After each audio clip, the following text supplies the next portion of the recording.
Friends, આજે આપણે ઉત્તપમ બનાવવાના છે. આપણે આ ઇડલીનું ખીરું લઈ લીધું છે. એમાં થોડું મીઠું એડ કરવું, પાણી એડ કરી અને થોડું ઢીલું કરવું.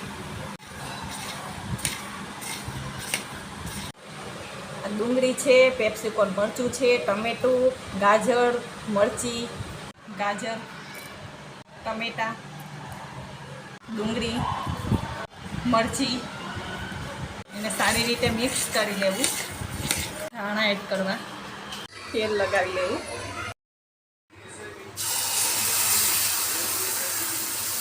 એટલે ઢોસાની જેમ ગોળ ફેરવવાનો છે. ઇડલીનો મસાલો ઉપર લગાવી લેવાનો છે. તેની ઉપર તેલ લગાવું. ઉત્તપમ હવે રેડી થઈ ગયો છે.